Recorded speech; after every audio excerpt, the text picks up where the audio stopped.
Bonjour à toutes et à tous, bienvenue pour cette nouvelle édition du journal de la rédaction. Vous le savez, on est ensemble en images, en 8 minutes, pour toute l'actualité du jour, l'info près de chez vous. L'info de ce vendredi 21 décembre, avec d'abord une grande première dans l'histoire de la région, l'aboutissement de près de 8 ans de travail pour l'Institut de la langue régionale flamande, un tout premier dictionnaire de flamand occidental. 23 000 entrées, 12 300 mots flamands, 5 500 expressions rassemblées dans ce livre de 672 pages. Le flamand occidental, c'est le nom officiel par l'UNESCO et le ministère de la Culture de la langue régionale en usage dans le Nord, reconnu comme langue régionale. Officiellement, depuis 1999, le flamand occidental compterait à peu près 50 000 locuteurs, mais la transmission aux jeunes est assez faible. Ce dictionnaire franco-flamand doit donc permettre un meilleur apprentissage. Explication au micro de Margot Seilly. C'est essentiel pour plusieurs raisons. Il y a une partie culturelle, il faut l'avouer, c'est comme ça fait partie de notre patrimoine. Il ne faut pas oublier que dans la Constitution de la France, les langues régionales font partie du patrimoine de la France. C'est noté dans la Constitution. Donc si on fait partie du patrimoine de la France, il ne faut pas laisser tomber ce patrimoine en morceaux. Ça, c'est déjà un point. Mais il y a un deuxième point important, c'est que c'est une langue transfrontalière. Et donc on parle encore beaucoup plus en flamand en Belgique que chez nous. À une époque où, quand nos parents étaient jeunes, ils parlaient la même langue des deux côtés de la frontière. Et ils se sentaient très à l'aise, les Belges quand ils venaient chez nous et les Français quand ils allaient en Belgique. Aujourd'hui, on a l'impression que c'est deux pays différents.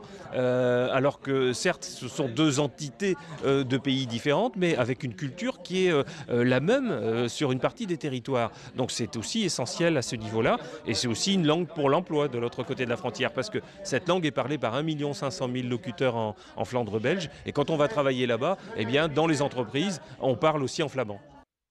On parle d'emploi également dans ce journal avec un secteur aujourd'hui en pénurie, en manque de main-d'œuvre. La maintenance de matériel industriel, 1500 à 3000 postes seraient à pourvoir actuellement en France et 360 rien que dans la région. Pour en parler, nous avons rencontré Grégoire Bouffard. Il est aujourd'hui en deuxième année de BTS et en alternance en entreprise, mécanicien apprenti chez Bergerac Monailleur. Il vient de remporter la médaille d'or des Olympiades des métiers face à une dizaine d'autres candidats. Cette compétition, c'est surtout une tribune pour promouvoir ces métiers de techniciens et de mécaniciens de maintenance des matériels.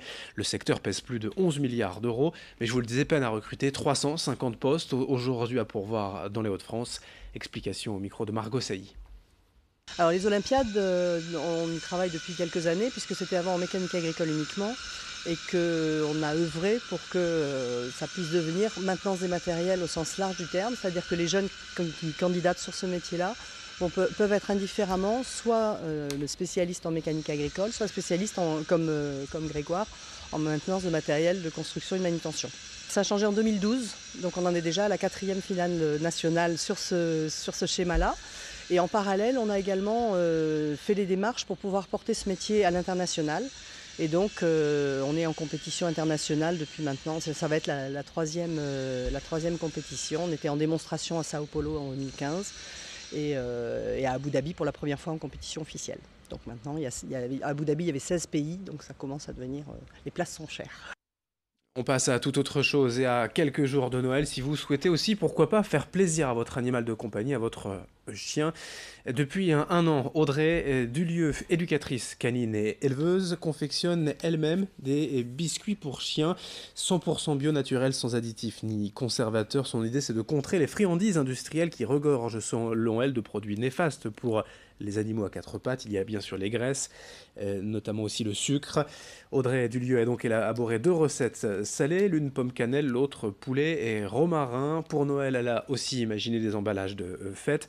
Et sachez que 10% des bénéfices issus des ventes seront reversés à la LPA à Lille. Les produits sont disponibles notamment au café et WAF à Lille ou encore sur sa page Facebook Audrey Dulieu. Idil Guna, il a rencontré. Je suis éleveuse de cocker anglais aussi, donc je me suis intéressée à ce que je mettais dans la gamelle de mes animaux. Et c'est vrai que tout naturellement, je me suis dit, je fais attention à ce que je mets dans leur gamelle, mais finalement, tous les à côté, comme les friandises, c'est vrai que je m'en sers énormément comme récompense dans l'éducation.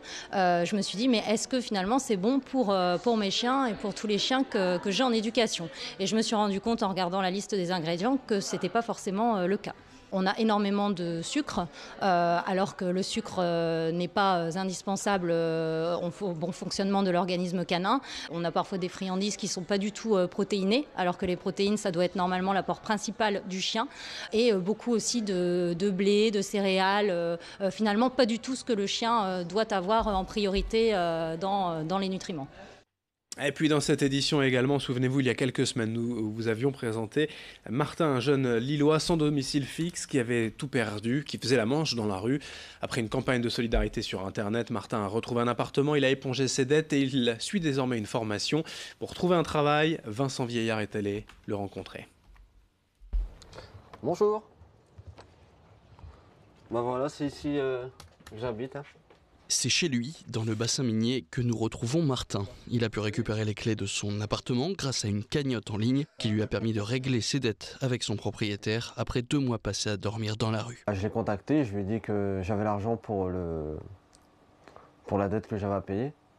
Et donc voilà, bah on s'est donné rendez-vous Et du coup, il vous a rendu les clés. ouais, il m'a rendu les clés. Ouais. Depuis le début du mois de novembre, Martin dort donc de nouveau au chaud. Et le premier réflexe qu'il a eu en récupérant son appartement, c'est de prendre Une bonne douche chaude, ouais. C'est sûr que quand on est au froid comme ça, et puis qu'au soir, on a envie d'être au chaud, d'avoir une bonne douche, enfin, être propre, être bien. Mais bon, ça on l'a pas toujours, quoi.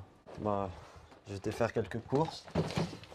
Maintenant qu'il a retrouvé un toit, il peut se lancer dans plusieurs démarches administratives et notamment trouver du travail. Là, j'ai été à la mission locale de Lille, ils m'ont proposé la garantie jeune, j'ai accepté directement parce que c'est vrai, il y a une aide financière derrière de 300 € et quelques, donc ça va déjà m'aider à garder mon logement. J'ai 2 objectifs, c'est déjà faire du bénévolat.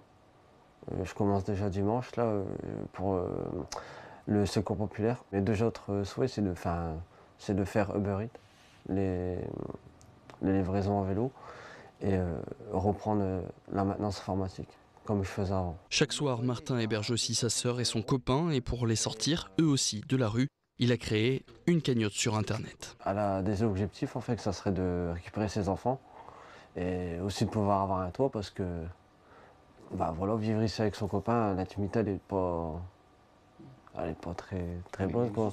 Ouais, elle est inexistante hein, parce que bon, je dors haut, il dort en bas. Enfin... Aujourd'hui, Martin est toujours en contact avec Michael qui avait créé cette cagnotte sur Internet qui lui a changé la vie et il n'oublie pas ceux qui lui ont tendu la main. Je voudrais remercier tout le monde parce que grâce à eux, j'ai pu récupérer mon logement, j'ai pu me rhabiller. Là, on est en train de refaire mes papiers. Enfin, grâce à eux, j'ai beaucoup avancé, surtout à toutes ces personnes qui m'ont aidé quand j'étais à la rue. J'ai pu quand même survivre. Grâce à la solidarité, je pense qu'on arrivera loin. Enfin, si tout le monde s'y met, je pense qu'on arrivera loin. La preuve, maintenant, c'est à mon tour de donner un peu de mon temps à ceux qui en ont besoin. Fin de cette édition, merci à vous de l'avoir suivi. D'autres infos à suivre dans nos prochaines éditions.